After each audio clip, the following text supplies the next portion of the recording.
I love that. There's no in-betweens. Yes, sir, I love it. Do a little study of things that would, as I've done each year, things that were going on in the world in the 1800s. There was a tough time, guys. Come on. It was a tough time. Yes. Life was hard. Wars was going on. Oh, yeah. But people still came together to this little church and other churches. And they cried out to God because the world was in a mess. Now, I got to throw my own opinion in there. We had a whole lot more mess than we were back then. And as I was looking at the major wars that we went through that helped form us and fashion us, the Revolutionary War in 1775 and 1783 was rough within itself. The War of 1812, the Mexican-American War, 1846, and 1848, the American Civil War, in 1861 to 1865. And this is what gets me, of all the wars, this Civil War that we fought between the North and the South, more people died than most any other war combined. Listen to this, over 600,000 people died in a civil war. Now, I'm not going to debate the issues if it was wrong or right or what it was about or anything. That's not the point. It was a war, and people died. Lots of people died. The Spanish-American War, 1898.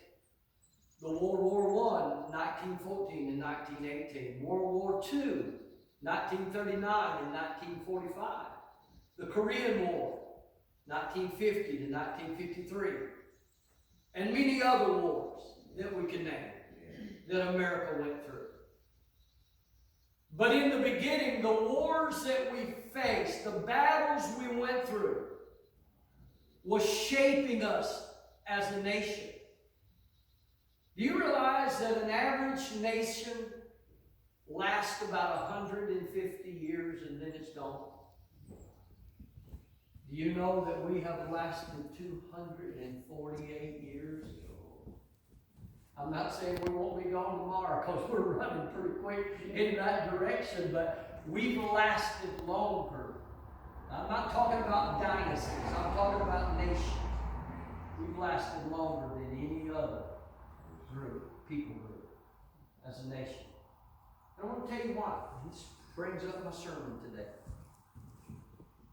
We've lasted longer because of why we established, the colonies established who we are. They came from distant lands to be free of the tyranny.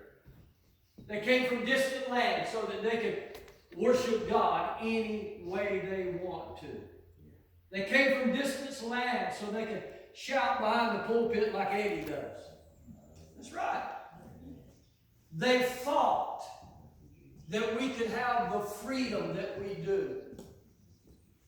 Our Constitution, the writing of our Constitution. The forefathers that wrote down these words were not a bunch of heathens. They were men that looked at a new world.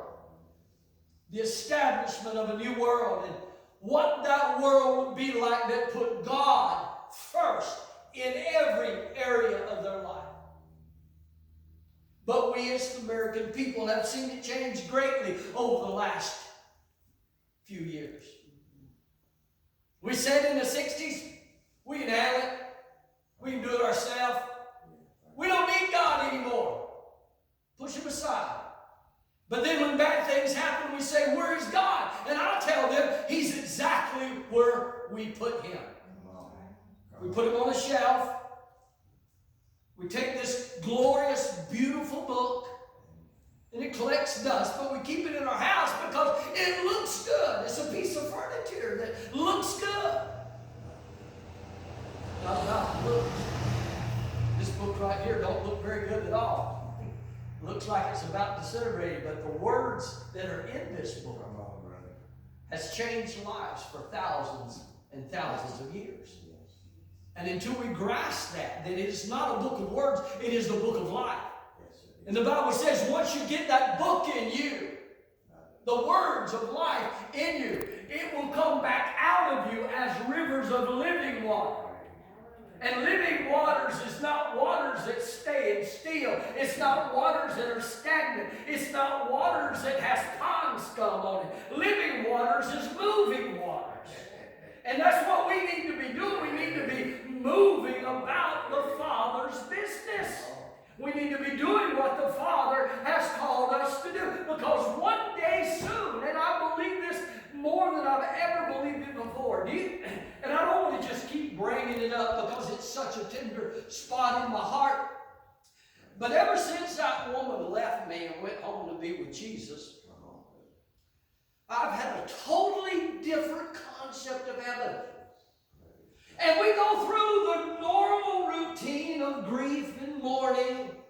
I've gone through the mad, I've gone through the bargaining stages, I've gone through the acceptance stage, and then it goes all around again and again. But through it all, in every area of the grief cycle, I sense a presence of the Spirit of God that says, I love you, tell the world that I love them.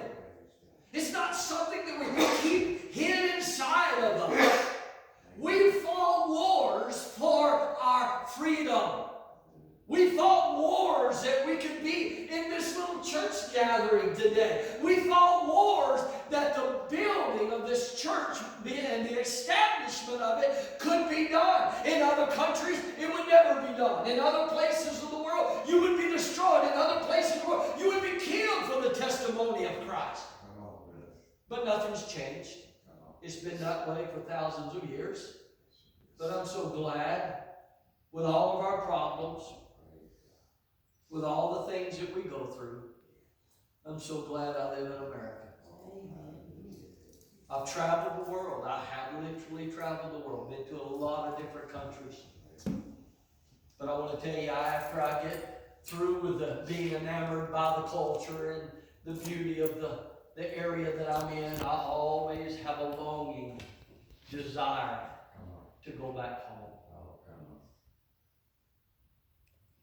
And from the very first breath that we take when we come out of our mama's womb, listen to this, that breath that God breathes into us.